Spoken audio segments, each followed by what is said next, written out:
Syllabus का एक और पॉइंट जहाँ पास क्वालिटी कंट्रोल के बारे में लिखा गया था।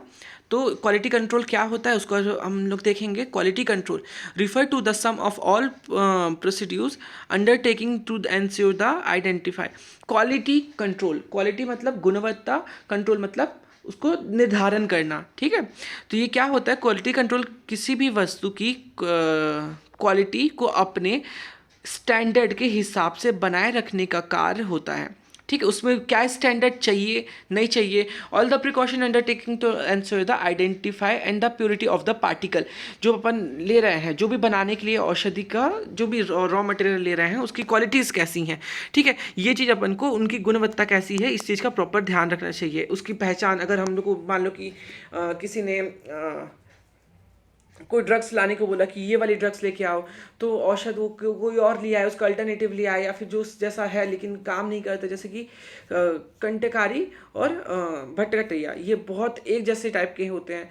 तो कई लोग एक दूसरे में कंफ्यूज होकर कहीं दूसरा ही ड्रग्स ले आए। वो दूसरा होगा तो क्या, उसने अपने कन्फ्यूज़न के हिसाब से दूसरा ले आया, लेकिन जो ड्रग्स लाया वो हमको जिस औषध जिस रोग में उपयोग करना था उसमें वो तो काम करेगा नहीं, वो किसी और ही में काम करेगा।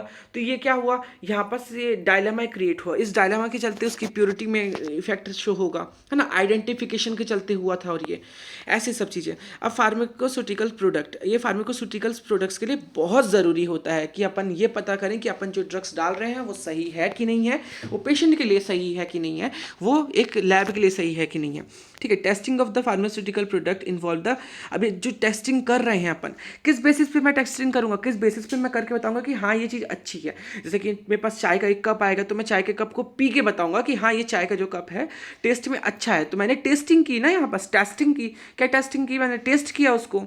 तो यहाँ पास कई तरह के टेस्ट होते हैं। उस टेस्ट के थ्रू अपन बताते हैं कि ये जो औषधि है ये अपन कार्यकारी सिद्ध हुई है कि नहीं हुई है।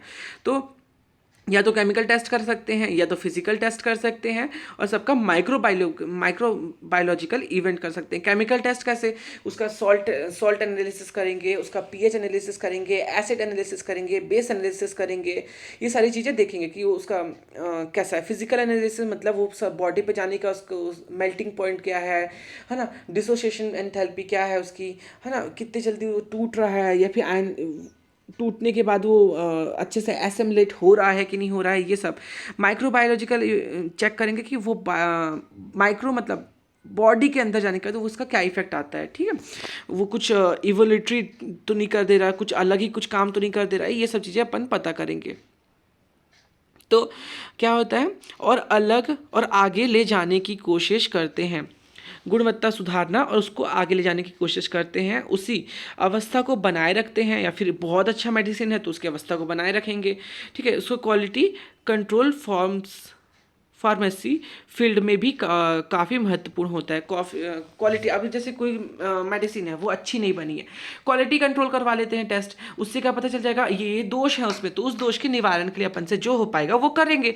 तो उससे क्या होगा कि उसकी क्वालिटी में सुधार होगा, कंपनी का नाम होगा, ठीक है।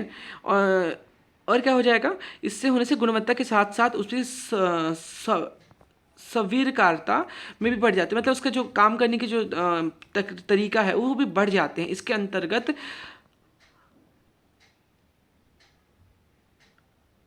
हार्डनेस,